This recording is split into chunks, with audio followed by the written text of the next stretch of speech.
Hello dear students, এই ভিডিওটি হতে চলেছে জেইপিবিএন 2025 সংক্রান্ত যে কাউন্সেলিং হতে চলেছে ডিটেলস তথ্য এই ভিডিওর মাধ্যমে জানতে পারবে।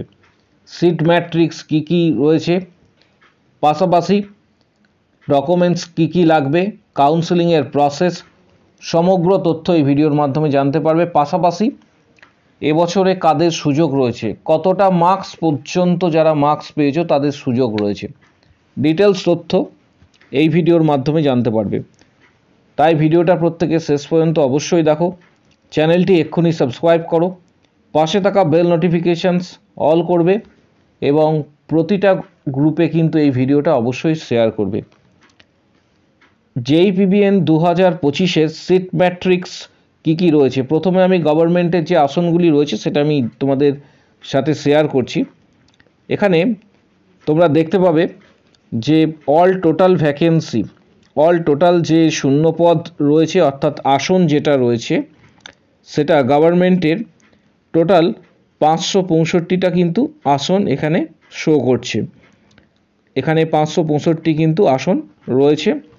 পাশাপাশি প্রত্যেকটা যে এনটিএস রয়েছে, যেমন গভর্নমেন্ট কলেজ, এক্ষেত্রে NTS college of nursing Bankura Sammilani medical college, পাশাপাশি কলেজ অফ নার্সিং এক্ষেত্রে কলকাতা, নেক্সট হচ্ছে college of nursing north Bengal, পাশাপাশি কলেজ অফ নার্সিং আরজি কর medical college, college of nursing আইডিবিজি, college of nursing Bardhaman medical college, college of nursing NRS, next হচ্ছে government college Kalimpong NTS যেটা, পাশাপাশি government college of nursing CNMC Kolkata এবং লাস্টে college West Bengal government college of nursing Kolkata. এগুলিতে কিন্তু তোমাদের গভর্নমেন্টের জন্য এগুলি শো করছে, গভর্নমেন্টের যে সমস্ত জায়গায় আসন রয়েছে জেইপিবিএন 2025-এর। পাশাপাশি অল টোটাল ভ্যাকেন্সি শুধুমাত্র গভর্নমেন্ট এখানে শো করছে 565, প্রাইভেট তোমরা নিজেরা চেক করে নেবে। এবছরে কাট অফ কত হতে চলেছে এবং অনেকে জানতে চেয়েছো যে তোমাদের ডকুমেন্টস কী কী লাগবে, সমস্ত তথ্যটা ভিডিওর মাধ্যমে জানতে পারবে। ভিডিওটা কোথাও স্কিপ করবে না, শেষ পর্যন্ত ডিটেলস তথ্য তোমরা এই ভিডিও থেকে জানতে পারবে। যে যে বিষয়গুলি তোমাদের প্রয়োজন, অনেকেই কমেন্ট করেছো, মেসেজ করেছিলে, তাদের প্রত্যেকের জন্য এই ভিডিওটি করা হচ্ছে আজকে। প্রথমে শিডিউলটা যেটা রয়েছে শিডিউল তোমাদের সাথে শেয়ার করে দিচ্ছি। এক্ষেত্রে তোমরা candidate registrations, payment of registration fees এবং চয়েস ফিলিং এটা স্টার্ট হচ্ছে 14 তারিখ থেকে 17 তারিখ। 14 তারিখ থেকে 17 তারিখের মধ্যে করতে পারবে। Choice filling including choice locking, যেটা চয়েস ফিলিংয়ের সাথে সাথে অবশ্যই প্রার্থীকে চয়েস লকিং করতে হবে, যেটার চয়েস লকিংয়ের লাস্ট ডেট 17 তারিখ 17/11/2025। ফার্স্ট রাউন্ডের রেজাল্ট পাবলিশড হবে, অর্থাৎ ফার্স্ট রাউন্ড যেটা রয়েছে তার সিট অ্যালটমেন্ট রেজাল্ট সেটা 19 তারিখ পাবলিশড হবে। তারপর তোমাদের ফিজ পেমেন্ট করতে হবে 19 তারিখ থেকে 22 তারিখের মধ্যে। পাশাপাশি reporting to the institute for document verification and admission if upgradation choice no or allotment is first, এই বিষয়টা আমি পরে আসছি। পাশাপাশি সেকেন্ড রাউন্ডের রেজাল্ট পাবলিশড হবে 24 তারিখ এবং এর ফি যে পেমেন্ট হওয়ার কথা সেটা হচ্ছে 24 তারিখ থেকে 27 তারিখের মধ্যে। দুটি রাউন্ড, এক্ষেত্রে তোমাদের কোনো মপ আপ রাউন্ড নেই, দুটি রাউন্ডেই কিন্তু কাউন্সেলিং হবে। ডকুমেন্টস কী কী প্রয়োজন রয়েছে, কারণ অনেকেই এই বিষয়টা জানতে চেয়েছো। এখানে বেসিক কিছু রুলস রয়েছে, যেমন এখানে সেন্ট্রালাইজড পদ্ধতিতে কাউন্সেলিং হবে, পাশাপাশি জিএমআর এর ভিত্তিতে কাউন্সেলিং হবে, রেজিস্ট্রেশন ফিস 500 টাকা, এই সমস্ত ইনফরমেশন দেওয়া রয়েছে রাউন্ড 1 এবং রাউন্ড 2। ডকুমেন্টস কী কী লাগবে যেটা মূল বিষয়, এর সাথে আরেকটা বিষয় বলছি, চয়েস ফিলিং অবশ্যই তোমাদের করতে হবে। কীভাবে চয়েস ফিলিং করবে, এর সাথে চয়েস লকিং কিন্তু তোমাদের মাস্ট করতে হবে। Candidate must lock his or her choices, এটা কিন্তু একদম উল্লেখ করা রয়েছে। পাশাপাশি ডকুমেন্টসটা আমি তোমাদের বলে দিচ্ছি, ডকুমেন্টস কী কী এক্ষেত্রে প্রয়োজন রয়েছে। ডকুমেন্টস বলতে এক্ষেত্রে এক নম্বর যেটা সেটা হচ্ছে প্রভিশনাল সিট অ্যালটমেন্ট লেটার, এটা কিন্তু প্রয়োজন। প্রভিশনাল সিট অ্যালটমেন্ট যে লেটার সেটা প্রয়োজন। র্যাঙ্ক কার্ড, পাশাপাশি class 10 admit card or birth certificate যেটা রয়েছে তোমার কাছে অ্যাভেলেবেল। 4 নম্বর যেটা রয়েছে সেটা হচ্ছে marksheet all semester of the qualifying examinations, পাশাপাশি নার্সিং সার্টিফিকেটস অল ক্যান্ডিডেটের জন্য। এবার যারা গভর্নমেন্ট এমপ্লয়ি রয়েছে তাদের জন্য letter of permissions, TR and experience certificate, এটা শুধুমাত্র যারা জব করছে government employee, WB government employee যারা রয়েছে তাদের ক্ষেত্রে টিআর এবং এক্সপিরিয়েন্স সার্টিফিকেট। পাশাপাশি এসসি এসটি ওবিসি ইডাব্লিউএস ক্যান্ডিডেটদের জন্য এক্ষেত্রে ক্যাটাগরি সার্টিফিকেট যেটা যার ক্ষেত্রে প্রযোজ্য, পিডাব্লিউডি ক্যান্ডিডেটদের জন্য পিডাব্লিউডি সার্টিফিকেট, এবং অল ক্যান্ডিডেটদের জন্য যেটা বলা হয়েছে সেটা হচ্ছে must carry mobile phone with same mobile number registration, যখন রেজিস্ট্রেশন করেছিলে সেখানে ওটিপি আসবে, সেই মোবাইল নাম্বারটা নিয়ে যেতে বলা হয়েছে। এর পাশাপাশি এখানে যে বিষয়টা রয়েছে যে ডকুমেন্ট ভেরিফিকেশানে ইয়েস এবং নো, যেটা এই বিষয়টা হচ্ছে if the verification is successful, যদি ভেরিফিকেশান সাকসেসফুল হয় সেক্ষেত্রে কি বলা রয়েছে, the candidate will give his or higher upgradation choice yes or no. এখানে ইয়েস নো বিষয়টা কিন্তু থাকছে। ধরে নাও এক্ষেত্রে তুমি চয়েস ফিলিংয়ে কলেজ সাজিয়েছ 1, 2, 3, 4, 5, এক্ষেত্রে তোমার পছন্দ মতন কলেজ তুমি পাওনি, দেখা গেল 5 নম্বর কলেজটা পেয়েছো, 5 নম্বর কলেজটার নামে তোমার সিট অ্যালটমেন্ট হয়েছে যেটা তুমি সাজিয়েছিলে 5 নম্বর, তুমি চাইছো যে 1 নম্বর কলেজটা পেতে, তখন তোমাকে সংশ্লিষ্ট যে এনটিএস রয়েছে সেখানে ইয়েস আপগ্রেডেশনের ফর্ম কিন্তু সাবমিট করতে হবে।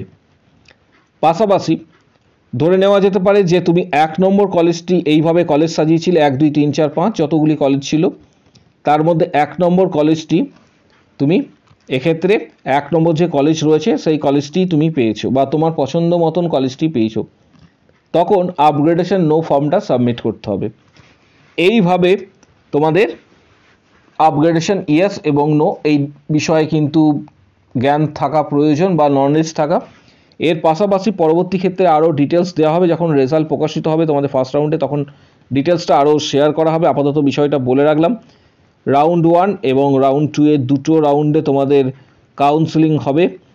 পাশাপাশি এখানে যেটা বলা রয়েছে যে এখানে নিচের দিকে একটু স্টাডি করবে, যদি কলেজ এক্ষেত্রে রেজিস্ট্রেশনের ফিস বলা রয়েছে 500 টাকা, পাশাপাশি সিট অ্যাকসেপ্টেন্স ফিস নিচের দিকে দেওয়া রয়েছে, একটু নিচে স্ক্রল ডাউন করলেই দেখতে পাবে, সেটাও যখন তোমার নামে অ্যালটমেন্ট হবে তখন সেটা এখানে কিন্তু এটা উল্লেখ করা রয়েছে, the candidate must pay seat acceptance fees, এখানে বলা রয়েছে যে 1000 রুপিস সিট অ্যাকসেপ্টেন্স ফিস তোমার নামে কলেজ অ্যালট হলে বা সেটা যখন তুমি ভেরিফিকেশনে যাবে তখন এটা ফিস যেটা রয়েছে 1000 টাকা তোমাকে কিন্তু পেমেন্ট করতে হবে।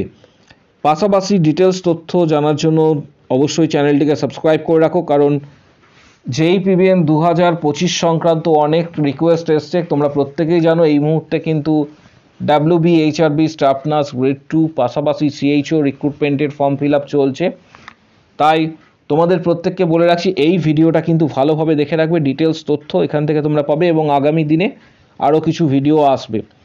এর পাশাপাশি কাট অফ নিয়ে অনেকে জানতে চেয়েছো যে কাট অফ এবছরে কত যাওয়ার সম্ভাবনা রয়েছে, যেহেতু অলরেডি কাউন্সেলিং প্রক্রিয়া এই মুহূর্তে ফর্ম ফিল আপ চলছে, কাউন্সেলিংয়ের জন্য রেজিস্ট্রেশন যেটা বলা হয় সেটা এই মুহূর্তে কিন্তু কাউন্সেলিংয়ের জন্য যেটা তোমাদের যেগুলি প্রয়োজন, পাশাপাশি ফার্স্ট রাউন্ড 1-এর রেজাল্ট কিছুদিন পরই পাবলিশড হবে, তাই প্রত্যেককে বলে রাখবো যে সিট ম্যাট্রিক্সটা অবশ্যই ভালোভাবে দেখবে এবং প্রত্যেকের উচিত প্রথমের দিকে গভর্নমেন্ট কলেজগুলি রাখবে, প্রথমের দিকে গভর্নমেন্ট কলেজগুলি সিট ম্যাট্রিক্সে কিভাবে কলেজগুলি সাজাবে একটু বলে দিচ্ছি। প্রথমের দিকে গভর্নমেন্ট যে কলেজগুলি রয়েছে এনটিএসগুলি যেগুলি রয়েছে সেগুলি রাখবে, তারপরের দিকে প্রাইভেট কলেজগুলি রাখবে, কারণ এক্ষেত্রে গভর্নমেন্টের সুযোগ কিন্তু প্রথমের দিকে চয়েসে রাখলে যদি তুমি প্রাইভেট কলেজ রাখো তাহলে কিন্তু প্রাইভেট কলেজে আসার সম্ভাবনা থাকবে। গভর্নমেন্ট কলেজ তাই প্রথমের দিকে রাখার চেষ্টা করবে, প্রত্যেককে বলছি। এর পাশাপাশি কত র্যাঙ্ক বা কত মার্কস পর্যন্ত একটা চান্সেস থাকছে এবছর সেটাও তোমাদের সাথে শেয়ার করব। JEE-PBN 2024-এর র্যাঙ্ক কার্ড এবং লাস্ট কাউন্সিলিংটাও তোমাদের জানা উচিত, যেহেতু 25-এর এই কাউন্সিলিং প্রক্রিয়াটা প্রিভিয়াস ইয়ারের অবশ্যই জানা প্রয়োজন রয়েছে। JEE-PBN 2024-এ ওপেন বা ইউআর ক্যাটাগরিতে গভর্নমেন্টের যে লাস্ট র্যাঙ্ক গিয়েছিল, লাস্ট এক্ষেত্রে কাট অফ বলা যেতে পারে, সেটা হচ্ছে 303। এটা কিন্তু জিএমআর-এর ওপর ভিত্তি করে আমি তোমাদের বলছি, জিএমআর-এর ওপর ভিত্তি করে। প্রাইভেটে ইউআর ক্যাটাগরির ক্ষেত্রে 657, যে রেকর্ডেড ডেটাটা আমাদের কাছে রয়েছে। ওবিসি এর ক্ষেত্রে 4311, ওবিসি এর ক্ষেত্রে এটা গভর্নমেন্ট কলেজ, প্রাইভেটের ক্ষেত্রে 5599, ওবিসি বি এর ক্ষেত্রে 443 গভর্নমেন্ট কলেজ, এবং প্রাইভেট কলেজ 848। পাশাপাশি ইডাব্লিউএস ক্যান্ডিডেটদের ক্ষেত্রে 5189 এবং প্রাইভেটের ক্ষেত্রে 5603। এর সাথে এসসি ক্যাটাগরির 1117 এবং প্রাইভেটে 2301, এসটির ক্ষেত্রে 2146 এবং 5606। এটা বিগত বছরের ডেটা তোমাদের শেয়ার করলাম, এটা তোমাদের প্রয়োজন, কারণ কতটা পর্যন্ত ক্লোজিং র্যাঙ্ক ছিল এটা অবশ্যই জানা উচিত। এর পাশাপাশি এবছরের সম্ভাব্য তোমাদের সেফেস্ট কোর্স আমি শেয়ার করব। প্রত্যেকেই কাউন্সিলিংয়ে পার্টিসিপেট করবে, লাস্ট রাউন্ড পর্যন্ত কিন্তু সুযোগ থাকতে পারে। কাউন্সিলিংয়ে প্রত্যেকেরই পার্টিসিপেট করা উচিত। এর পাশাপাশি JEE-PBN সেফেস্ট স্কোর ইউআর ক্যাটাগরির ক্ষেত্রে যারা 70+ পেয়েছো, লাস্ট রাউন্ড পর্যন্ত একটা চান্সেস থাকছে যে গভর্নমেন্ট কলেজ পাওয়ার ক্ষেত্রে। OBC A category 61+, OBC B category 64+, SC category 55+। যারা স্কোর করেছো তাদের কিন্তু একটা সুযোগ থাকবে। এসটি ক্যাটাগরি 52+ এবং ইডাব্লিউএস ক্যাটাগরি 55+। লাস্ট রাউন্ড পর্যন্ত ট্রাই করো, একটা সুযোগ থাকবে। পাশাপাশি কমেন্ট বক্স সেকশনে উল্লেখ করো যে তোমাদের জিএমআর কত হয়েছে, প্রত্যেককে কিন্তু রিপ্লাই দেওয়া হবে, এবং চ্যানেলটিকে সাবস্ক্রাইব করে রাখো।